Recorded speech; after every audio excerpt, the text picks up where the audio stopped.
بسم اللہ الرحمن الرحیم۔ شروع اللہ کے نام سے جو بڑا مہربان نہایت رحم والا ہے۔ پیارے دوستو، السلام علیکم ورحمۃ اللہ وبرکاتہ۔ پیارے دوستو، ویڈیو شروع کرنے سے پہلے سب دوستوں سے گزارش ہے ویڈیو اینڈ تک ضرور دیکھیں۔ آج کی ہماری ویڈیو بادشاہ کو درویش کی ایک خوبصورت نصیحت۔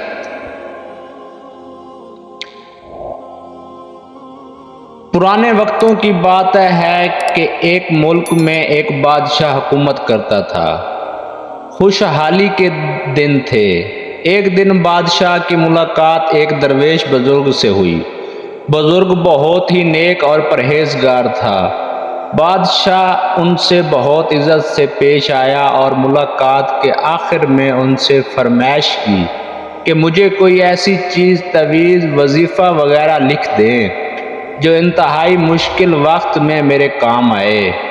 بزرگ خاموش رہے، لیکن بادشاہ کا اصرار بڑھا تو انہوں نے ایک کاغذ کے ٹکڑے پر کچھ لکھ کر دیا اور کہا کہ اس کاغذ کو اس وقت کھولنا جب تم سمجھو کہ بس اب اس کے آگے تم کچھ نہیں کر سکتے، یعنی اس کاغذ کو انتہائی مشکل وقت میں کھولنا۔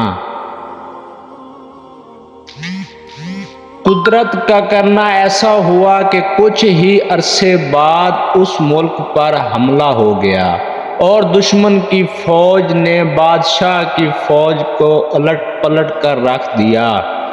بادشاہ کو اپنی جان کے لالے پڑ گئے اور وہ بھاگ کر کسی جنگل کے غار میں چھپ گیا۔ دشمن کی فوجیں اس کے پیچھے تھی اور وہ تھک کر اپنی موت کا انتظار کر رہا تھا۔ پھر اچانک اس کے ذہن میں درویش بابا کا دیا ہوا کاغذ یاد آیا۔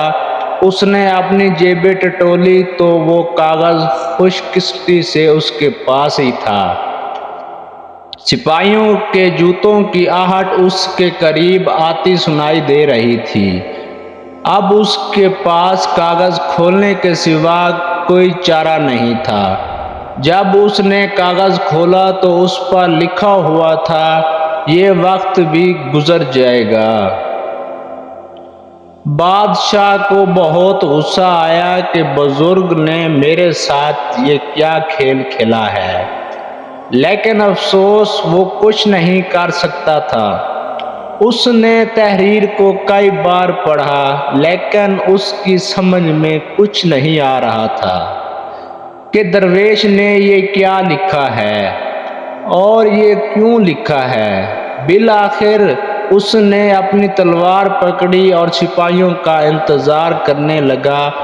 سپاہی آئے تو اس نے مقابلہ کیا اور وہ بچ نکلا۔ اس کے بعد کئی مدت تک بادشاہ بہت خوار ہوا۔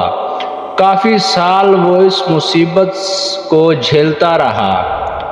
آخر کار اس نے دوبارہ ہمت کی اور اپنی فوج اکٹھی کرنا شروع کر دی۔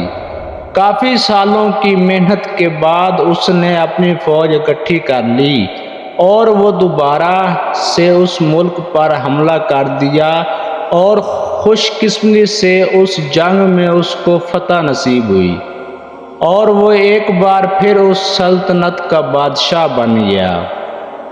اس کی بہادری کے قصے دور دور تک مشہور ہو گئے اور رعایا میں اس کا خوب تذکرہ ہوا۔ اس کے دربار میں اور دربار سے باہر بھی لوگ صرف اپنے بہادر بادشاہ کو دیکھنے کے لیے آنے لگے۔ اتنا بول بالا دیکھ کر بادشاہ کے دل میں غرور پیدا ہوا اور وہ اپنی شجاعت پر اور سلطنت پر تھوڑا مغرور ہوا ہی تھا کہ اچانک اس کے دل میں بزرگ کا لکھا ہوا فقرہ یاد آیا کہ یہ وقت بھی گزر جائے گا۔ اس لیے کہتے ہیں کہ وقت جیسا بھی ہو گزر جاتا ہے، ہمیں چاہیے کہ ہم مشکل وقت میں صبر کا دامن اپنے ہاتھ سے نہ چھوڑیں اور اپنے اچھے وقت میں اپنے آپ کو تکبر سے بچائیں، کیونکہ وقت جیسا بھی ہو، اچھا ہو یا برا ہو، گزر جاتا ہے بے شک۔ دوستو یہ تھی ہماری آج کی ویڈیو، اگر اچھی لگی ہو تو لائک، سبسکرائب اور بیل لائک کو ضرور پریس کریں تاکہ روز کی ویڈیو آپ تک پہنچتی رہے۔ جزاک اللہ۔